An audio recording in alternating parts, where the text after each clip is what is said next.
Good day, trader, and welcome to the webinar for the week. Today, I'm going to make it a little short one and basically just get to the crux of the most important charts that we're looking at the moment. A trade that you're in, a trade that we just got in, and also obviously the general Aussie to see what is going on and which direction is it more likely to go. So we can start with the Aussie. You can see I'm using Pro Trader from one of our recommended brokers called Rand Swiss. They have a fantastic platform over here, and I'll show you exactly what I'm looking at. So I'm using the Olmi December 16 CFD, okay?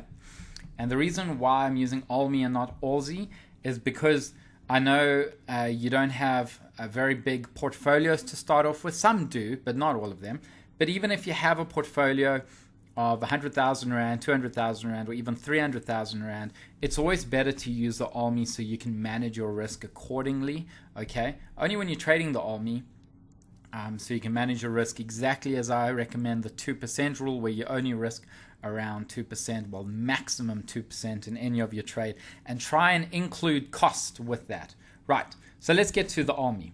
So Olmi, as you know, I've been doing these webinars now this entire year, and basically it's just been one sideways of a year, and basically it's just been a year of channels and just trends that are going sideways. So let's go back and look at 2016. We had a little bit of movement. We had a fantastic quarter in the beginning of the year. Then April, May, June were not that great. We had a bad quarter over there. Then June, August, we had an okay quarter. I mean, it was positive and we had good winning trades, and now October started off fantastic. We're in the 15th of November, so the second month of the last quarter, but it has been forming this continuous trend, all right, or you can say a channel. I'm not going to say a flag, and the reason why it's not a flag is because there is no flagpole. Where is the flagpole? You want a long flagpole and you want a small flag. In this case, it's not even a flag. It would be considered a wedge because it's over 2-3 months, all right. But there is no flagpole, so we can just consider it a channel for now. And it bounces up and down this channel, and when it bounced off at this level, for some reason I expected a little bit of a breakthrough to the upside, and the reason is because I expected positive results with the Trump elections, not because of his tendencies for what he wants to do, but because they have been preparing for a Trump election, believe it or not, which he is now president-elect, okay? And as much as the media says that, you know, Clinton was going to win and she won the overall votes, the markets were conditioning itself that Trump would win. And you can see that the Dow Jones has made the all-time high. All right, the Aussie has not reacted very well, but it hasn't reacted very badly because it's been bouncing up and down this channel perfectly for the last 2 months or so, or 3 months, okay? So now, what it's going to do is it can come down a little bit more and touch the channel, but then I'm expecting it to go back up. Now, while it goes up, or if it goes up, then we can grab our gains, okay, with the trades that we've taken. For example, Standard Bank, I know I'm jumping a little bit ahead, but Standard Bank almost hit our stop loss, but it would have hit our stop loss if it broke below the channel, which it hasn't done so, and now it's at 144 again. So I'm okay with it. You know, a little bit jittery that the market's continued going down and it hasn't broken to the upside, but when it does, we're going to take full advantage of many stocks, and we're going to ride those uptrends. Okay, so that's the Olmi for you. You can expect either it to touch this channel or to go up from here. Not sure which way it's going to go. We can look at the next one, RE. So RE, I told you to get in at 196 today, okay, which is pretty much around this area. You know, if it's a bit above or a bit below, just put in your levels and just leave it alone, because as long as it hasn't hit your stop loss and hasn't hit your take profit, the trade is still valid. The trade is still on. You can leave your levels, you know, just as I sent them out, because these are based on mechanical decisions, no guesswork, no emotions, nothing. You can hear it by my voice. I almost sound like a pilot on a plane, whether we're having a good quarter or a bad quarter, because I know that it'll even out, and I know that more times than not, we're going to be successful. Okay?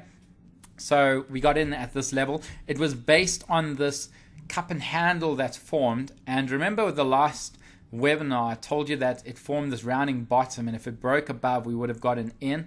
Well, instead of a rounding bottom, it then created a little handle as it did over here, and we've got in today. I know a little bit premature.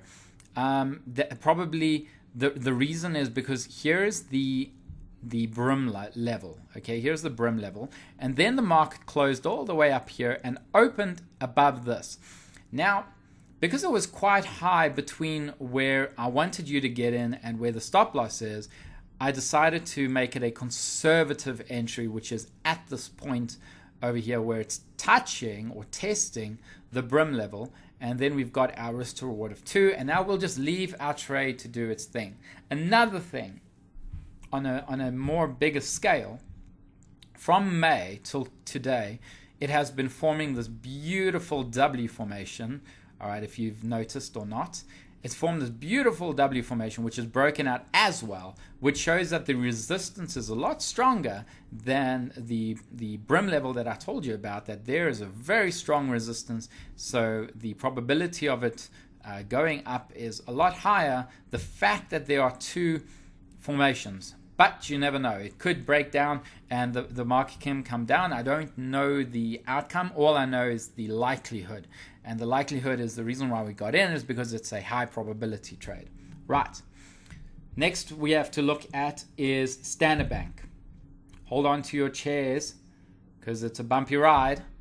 Here is Standard Bank. So remember it formed that W formation that I told you about, and we got in. And then things started looking good as they went up. But then the last couple of days it came down because of that channel on the Aussie. It kept coming down. And look how close it was to our stop loss. So you can see the low was 140.67 and the other low was 140.50, and our stop loss is at 140. Okay, a little bit lower than this red line. But now it has gone back up to 144.62. We are not out of the woods yet, but what I can say is that it's bounced off this support level, which is what I've been watching very carefully. So if it comes down again, it would touch a little bit higher at about 141.60. And if it breaks below the stop loss, I could even look at getting into a short. All right. And if we look at the bigger uptrend, you can see here that it is possible that the market can hit our stop loss and then bounce back up. But then it would have formed another formation and we'll just get in again. All right. Keep our losses low. We've banked 2 winners at the moment, so we are onto a hat trick. But, you know, we can expect a loss now and then.